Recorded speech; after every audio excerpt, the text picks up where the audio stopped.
Most of you reading this account won't believe my story. Hell, I wouldn't believe if I hadn't lived through the horror.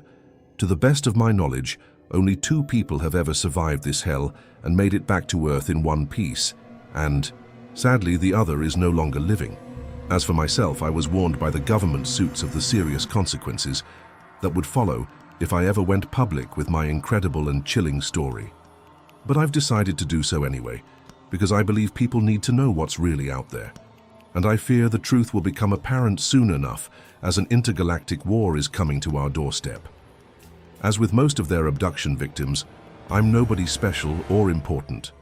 In fact, I was at the lowest rung of society, a down and out who'd fallen on hard times as I lost my job and my home and fell victim to an alcohol addiction, sleeping rough and filling my belly with cheap vodka to keep myself warm at night. My tea.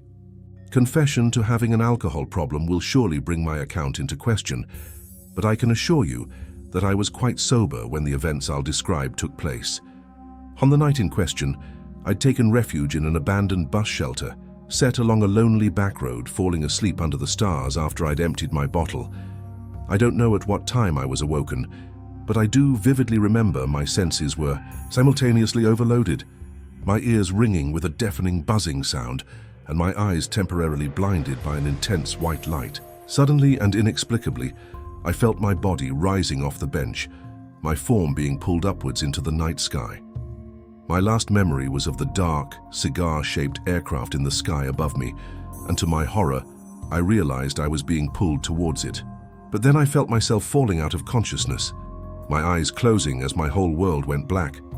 I awoke an undeterminable length of time later, in a very alien place, quite literally.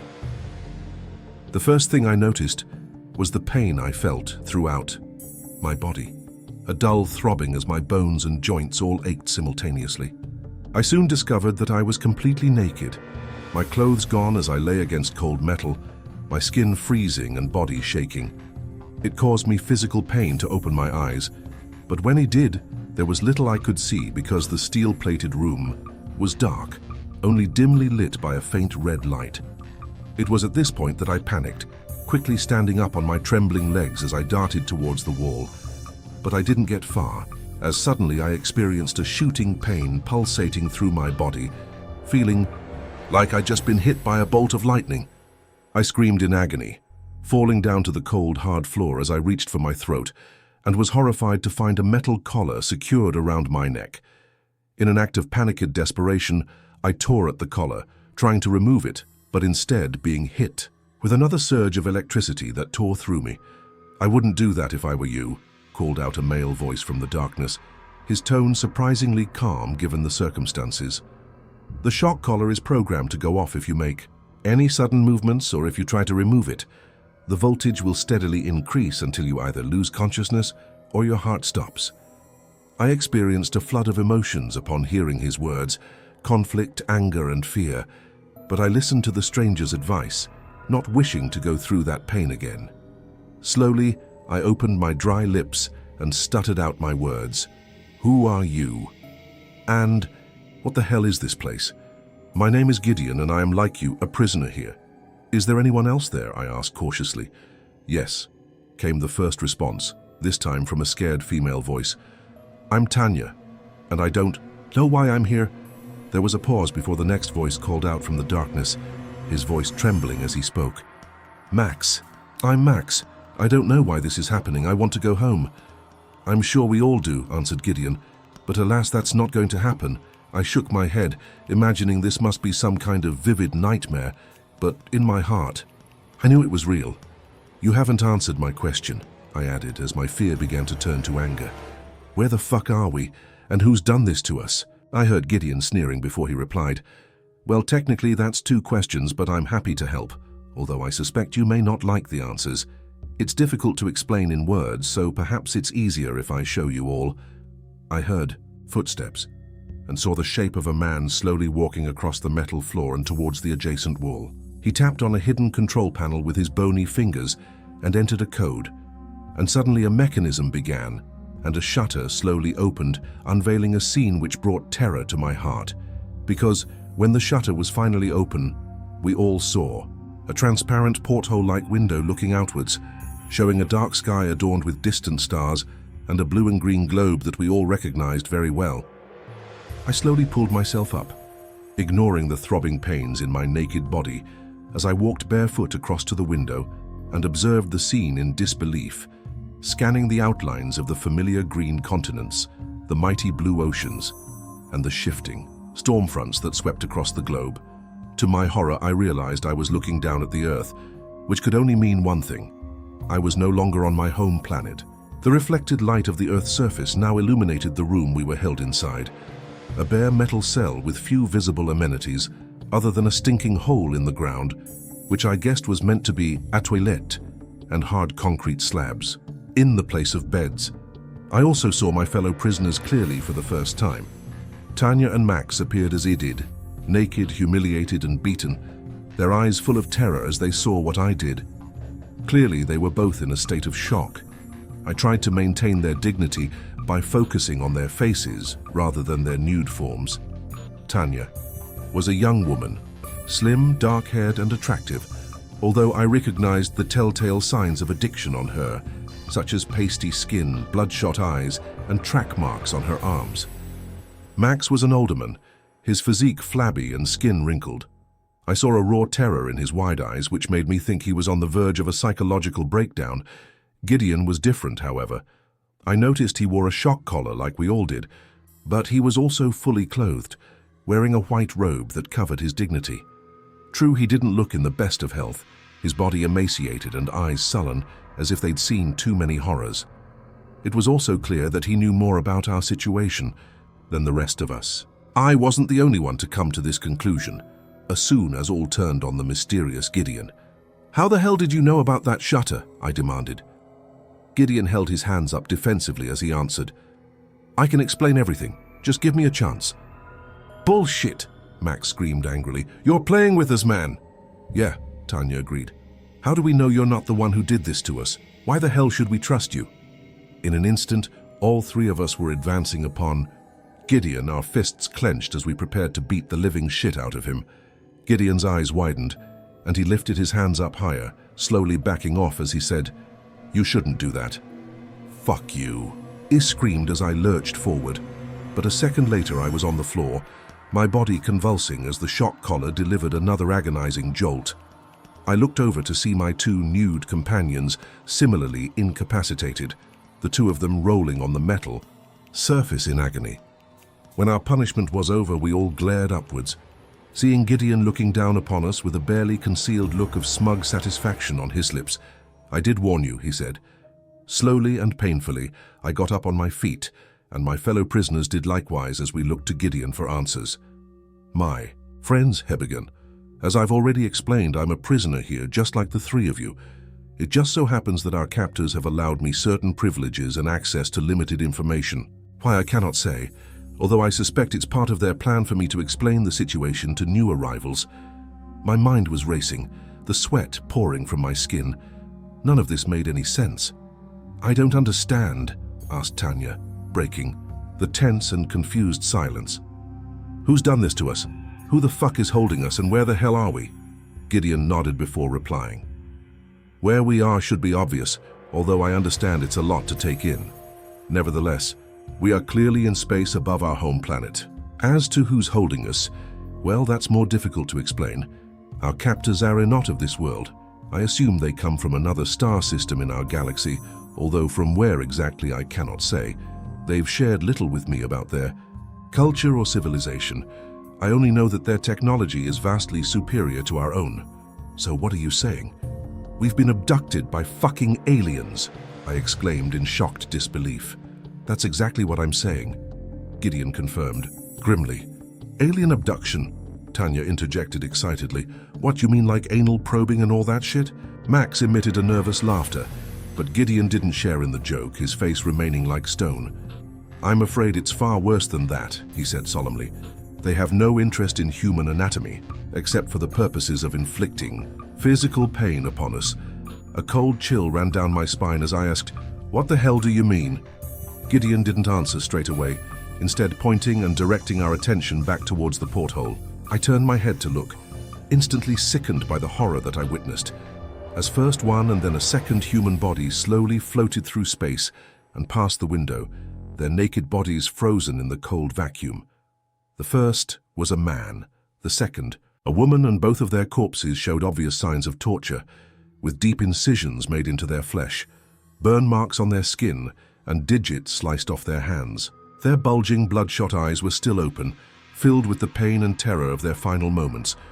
We all watched in shocked awe as the bodies disappeared from sight, lost forever in the cruel emptiness of space. "Sweet Jesus," I muttered, my whole body shaking with revulsion as I slowly backed away from the porthole. "The last batch," Gideon explained solemnly. "Our captors are finished with them." I struggled to force the words out of my throat. "They murdered them, tortured them first, and then dumped their bodies into space. Why? Why would they do this?" "Well, that's the $1,000 question, isn't it?" Gideon answered cryptically. "I don't have all the answers, but I've been on this ship for a while. I've observed what occurs, and have had some limited communication with our captors, receiving as much information as a master would provide to his slave. From this, I have reached some conclusions. All living organisms are a product of their environment, and the traits they evolve allow them to survive in said environment. The trouble with evolution is that it's hard to shake. We humans consider ourselves an advanced and civilized species, but we are still prone to primal, animalistic urges. So imagine a species that evolved on a planet much more dangerous than our own, an environment populated by many highly aggressive organisms where the evolutionary victor would need to be smarter, stronger, and more ruthless than its competitors to end up on top. Move forward a few millennia, and that species is now technologically advanced and capable of intergalactic space travel. It meets other similarly developed civilizations, and inevitably, there is conflict. Terrible wars fought across star systems, resulting in countless deaths. Gideon paused briefly as he looked out the porthole and towards our far-distant planet. It would be safe to say that we were all hanging on his every word, although the implications of what he was telling us were both extraordinary and terrifying. Eventually, these wars end in stalemate, as multiple civilizations fought each other to a bloody standstill. A new order emerges, a sort of galactic UN formed to keep the peace. The war is over. However, our captors still have those same predatory instincts, a leftover from their violent evolution. So, what do they do with these murderous urges? Well, they come to a place like Earth, an uncontacted backwater planet on the edge of the galaxy, beyond the laws of the Galactic Confederation. Here they can kidnap with impunity, taking those who will not be missed and inflicting sadistic tortures upon them before brutally ending their lives. By such underhand methods, our captors can indulge their dark impulses without risking war with their galactic rivals. I shook my head in dismay, my mind racing as I tried to make sense of this. Madness. In the end, it was Tanya who vocalized what we all must have been thinking.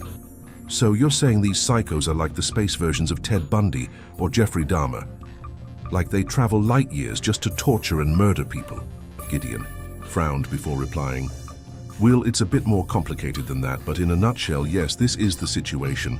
I couldn't believe it. My exhausted brain told me this couldn't be true, and even if it was, there must be a way out. "What do we do?" I asked frantically. "How do we get out of this hellhole?" Gideon sighed loudly before replying. "You don't, I'm afraid. There is no escape from this ship, and there's no way you can avoid your fate. All of you will die here. Sadly, this is inevitable." "Bullshit," I cried in angry defiance. "That can't be true. You've survived. Why haven't they killed you?" "Our captors keep me alive because I serve their purposes, for now at least. I suspect they will kill me once I outlive my usefulness, or perhaps they're just saving me for last.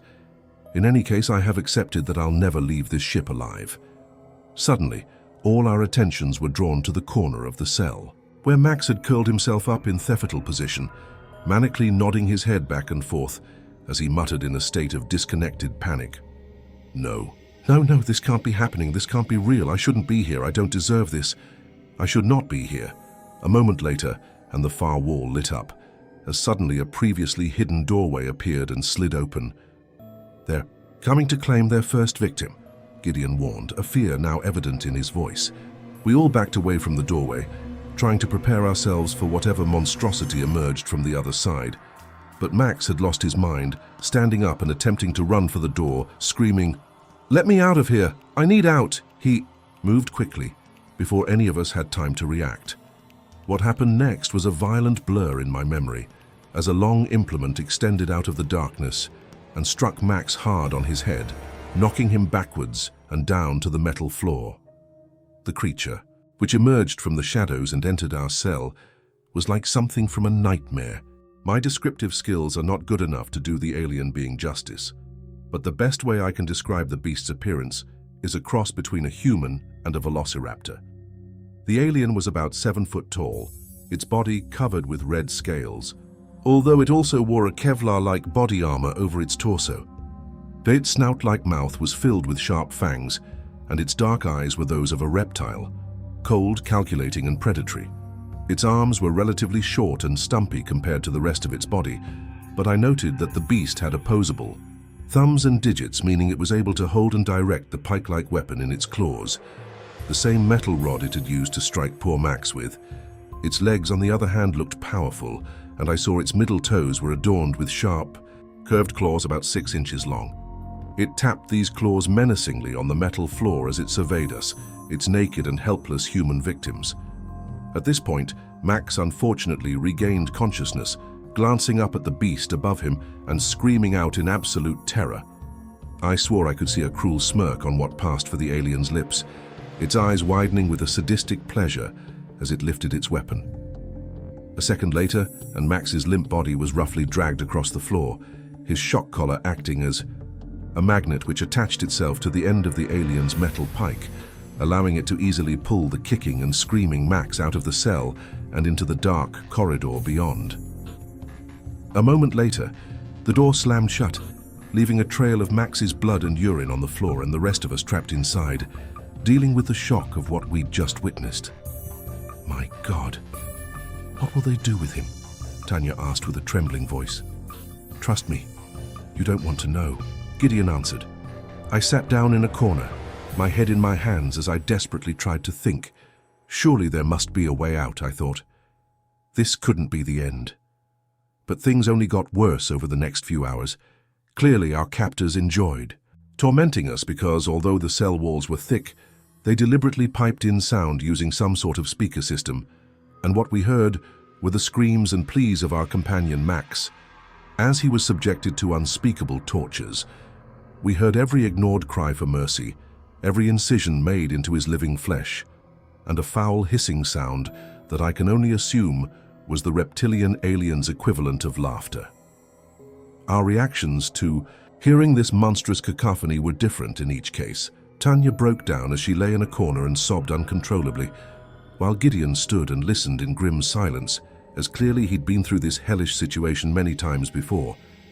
As for me, my mind was on the edge of madness, and I wanted to rip my ears off so I didn't have to listen to Max's suffering. I kept racking my brain, trying to think of a way out and demanding answers from Gideon, but he didn't provide the answers I needed, as the veteran prisoner seemed resigned to his fate. "We can fight the motherfuckers. Surely we can," I shouted. Gideon shook his head in the negative. "You are naked, unarmed, and have a shock collar attached to your neck. What's more, we are on board their spaceship, surrounded by dozens of armed guards and torturers. Resistance is entirely futile. Believe me, many have tried and all have failed." "Well, can't we reason with them then?" I asked desperately. "You're able to communicate with these aliens. Can't we make a deal?" Gideon scoffed at the very suggestion. "Reason with them? Our captors regard us as no better than insects. They would no sooner negotiate with us than we would with a common housefly." "Well, there must be something we can do," I cried out angrily, raising my voice to be heard over Max's screams. "We can't just sit here and wait for death." "Don't you think I would have done something already?" Gideon shouted, as for the first time he lost his temper. "Don't you realize I've considered every possible option?" "Shut up!" screamed Tanya, as she raised her tear-covered face from her hands. "Shut the fuck up, both of you. This isn't helping. Jesus Christ, a man is dying in the next room. Show him some goddamn respect." The woman's angry words of rebuke ended our debate, and soon after Max's tortured cries ended, replaced by a horrifying death rattle as he finally left the mortal coil. I shuddered upon hearing that awful sound. I felt some relief that Max's suffering had ended, but also fear because I knew one of us would be next. Sure enough, it wasn't long before the invisible door in the wall reopened and the 7-foot-tall reptilian guard marched in, its footclaws clicking in excitement as its predatory eyes scanned the cell's interior in search of its next victim. I stood up in defiance, clenching my fists as I faced the beast. I knew any physical resistance would be useless, but still wanted to go down fighting. But the alien's cold eyes ignored me, instead focusing on Tanya and lifting its weapon as it advanced upon her. I experienced a moment of foolhardy bravery in that moment as I charged forward towards the guard, screaming, "No, don't take her, take me instead." The alien's reaction was instantaneous as it struck me with its pike. A shooting pain reverberated through my skull as I collapsed to the ground. With me out of the way, the alien guard continued its advance upon Tanya, who had taken cover in the far corner of the cell. It seemed inevitable that the beast would take her, but then all hell broke loose. There was an almighty explosion, and the whole spaceship shook, throwing us all across the cell like helpless ragdolls. This included the alien guard, who was flung heavily against the wall, its head cracking as it made impact. The alien didn't get back up. I don't know whether it was dead or just unconscious, but either way we were happy for our unexpected salvation. In that moment we all turned to the porthole, astonished to see a second craft soaring through space, a silver, needle-shaped ship that was firing as it sped towards us, shooting missiles through the vacuum. There were more explosions as the prison ship we were on board shook under the force of multiple impacts. "Who the hell is that?" I shouted, looking to Gideon for answers.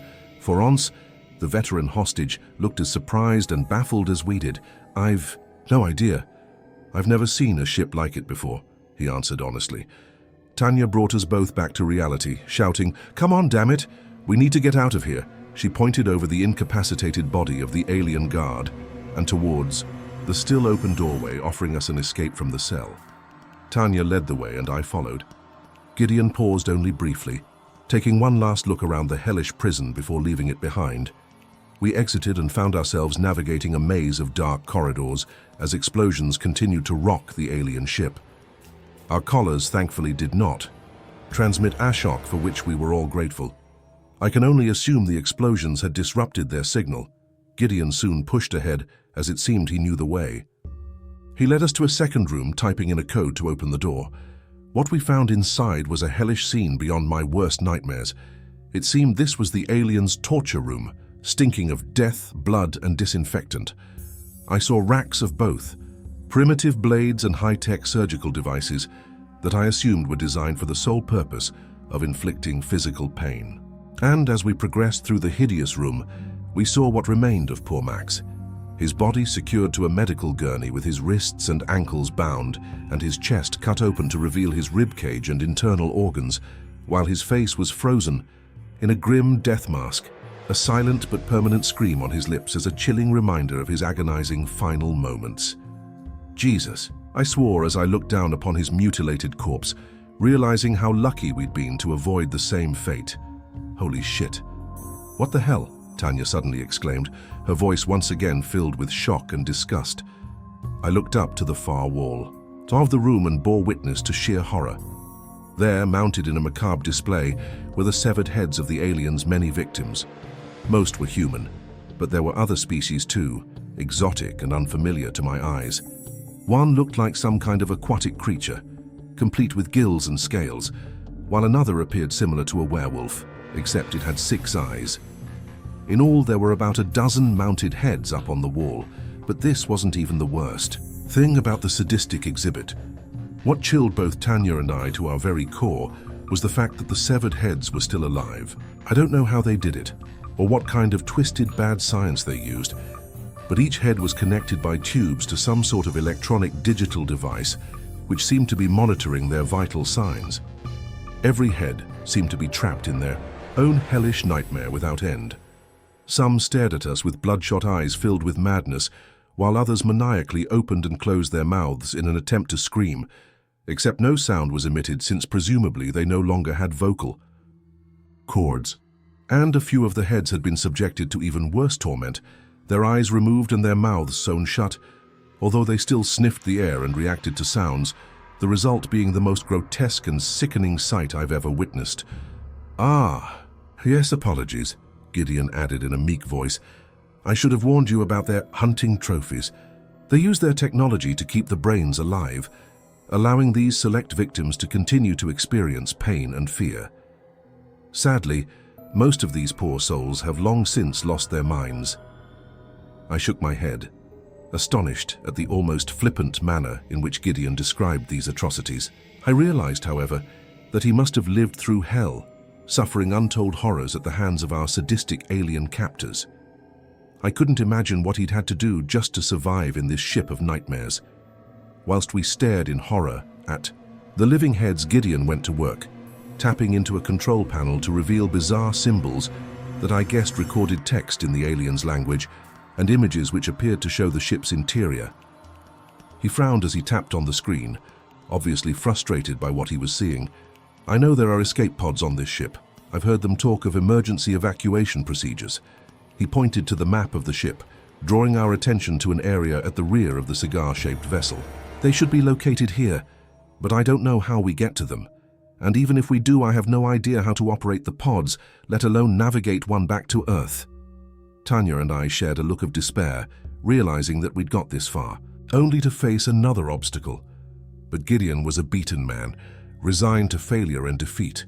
He'd never thought we'd get this far, and I knew we couldn't give up now.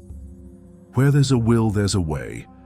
As we were considering our next move, fate once again intervened, as suddenly the room's door exploded and something entered through the smoke and fire. We prepared for the worst, but what confronted us was something new. A hovering, drone-like robot with two mechanical arms extending, both adorned with high-tech weaponry. It also had a camera-type device attached to its main body, a pitch-black circle silently observing us like it was analyzing our physical forms or perhaps scanning our brainwaves. I looked to Gideon for an explanation, only to discover a look of bafflement on his face. Clearly, he had no idea what this entity was or whether it meant us harm.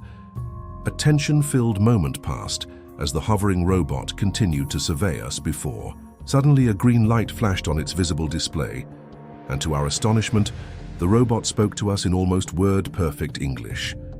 "Greetings, citizens of Earth. Please do not be alarmed. I am Unit 2317, an autonomous artificial intelligence combat drone attached to SS Righteous Fury, a Confederation warship tasked with hunting down and neutralizing pirate vessels operating in breach of galactic law. You are all victims of a criminal conspiracy undertaken by a rogue faction engaged in illegal hunting operations. Our primary mission is to eliminate the rogue hunters, but we are also tasked with rescuing any survivors and, where possible, returning them to their home worlds. I shall now release you from your restraints." In an instant, all of our shock collars disconnected and fell from our necks, presumably deactivated by some kind of electronic countermeasure. We all felt a great relief at being freed, although we were still a long way from home. "Please follow me, and I shall escort you to a safe zone," said the AI drone. The three of us looked to one another in confusion. I certainly didn't feel comfortable putting my trust in a killer robot from another planet, but reckoned Unit 23117 was a better bet than our reptilian torturers. We exited through the demolished door and fled into the maze of corridors, following the hovering drone as it led the way. Meanwhile, the chaos of battle was all around us, as the alien ship was assaulted by Confederation forces. We'd just turned a corner when we were confronted by a reptilian foot soldier, armed with some kind of high-tech rifle. It snarled before aiming, raising its gun, and preparing to fire. But the machine reacted faster, as it rapidly fired a series of dart-like projectiles that ripped the alien's body to shreds. We walked over its body and continued our escape, observing scenes of violence as other killer drones engaged reptilian aliens in mortal combat. The fighting was fierce, but it seemed clear that the AI drones were winning, as our alien captors were being gradually wiped out and their torture ship overrun. Finally, we reached what I guessed was the rear of the spaceship, where we saw a row of circular doors with strange symbols written above them and control panels on the metal walls beside them. "The escape pods. We've made it," Gideon exclaimed, his eyes lighting up with hope for the first time since I'd met him. Our robotics aviator extended a mechanical arm and began pushing buttons on the first control panel. Destination Earth. Location: the North American continent. "Your pod shall depart in 2 of your minutes." A moment later, the door slid open, revealing the tight but inviting pod within. "Thank God," Tanya proclaimed joyfully.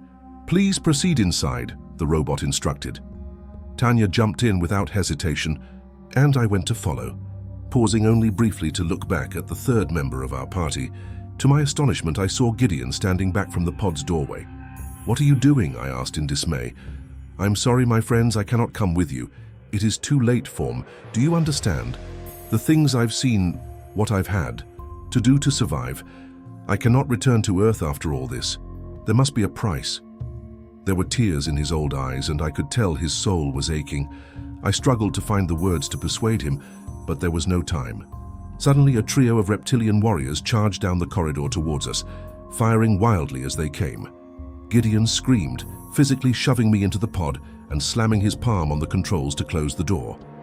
I was sealed inside before I knew what was happening, watching helplessly through the porthole window as Gideon fled and 2317 lay down covering fire, engaging the attackers in deadly combat. The battle was intense but brief, as the robotic drone eventually succumbed to superior gunfire, exploding in a ball of flames before us. The aliens advanced upon our pod with guns at their ready, and for a second I feared all was lost. But then, the counter reached 0 and our pod launched, a huge blast of energy propelling us out into space at tremendous speed. "Oh shit! Oh shit!" Tanya repeated as we were hurtled through the dark vacuum. I held on tight and continued to look through the porthole, seeing the reptilian vessel grow smaller and smaller in the distance. I observed numerous small objects ejected from the ship, which must have been more of the AI drones escaping from the doomed craft. And then, a moment later, the torturer's ship exploded from the inside out, its form torn apart by white flames as the nightmare was ended. I watched the debris spreading through space and shed a tear for Gideon, believing we would never have escaped that death trap without the knowledge he'd imparted to us. Tanya, on the other hand, was focused on the view ahead of us as our pod rapidly approached the Earth's surface. "Look, we're going home," she exclaimed. "We're going to make it after all." She smiled sweetly at me, and for a moment I shared her glee. But soon we experienced the trauma of re-entry into the atmosphere. Our small pod burning up as the ground rapidly approached. I felt sure we would smash into the surface in a fiery crescendo, but at the last moment, the pod engaged reverse boosters, reducing our speed and allowing us to land relatively gently on the ground, although not without a bump. A moment later, the doors of the pod automatically swung open, and we were able to breathe fresh air for the first time. And boy, it was amazing. Cautiously, Tanya and I exited the alien vessel, finding ourselves in the middle of a flat cornfield, seemingly without another soul in sight. I surveyed the scene, part of me still not believing we were truly free. "Okay, what now?" Tanya asked as she stepped to my side, her still naked skin shining under the morning sun. We soon got our answer with the heavy din of rotor blades, as suddenly a black helicopter appeared on the horizon, rapidly approaching until it was practically hovering over our heads. We looked up in baffled confusion before seeing movement on the road at the edge of the cornfield as a fleet of dark SUVs sped into place and a small army of federal agents jumped out, all aiming guns at Tanya and I as they ordered us to get down, on the ground. So the feds arrested us both, bringing us into custody while they took possession of the alien escape pod, the only tangible evidence of the incident. We were held for days and questioned separately, ordered to recount the details of our abduction and captivity. I don't know why they released us. I guess we hadn't committed any crimes, but we were warned not to speak about what we'd been through, or we would face severe consequences. Obviously, I have now decided to disregard that warning and tell my story publicly for the first time. Why have I made this decision? Well, I suspect my days are numbered. You see, I got word recently that Tanya had died suddenly from an overdose. She had a history of substance abuse, so it's possible she started using again to cope with her PTSD after.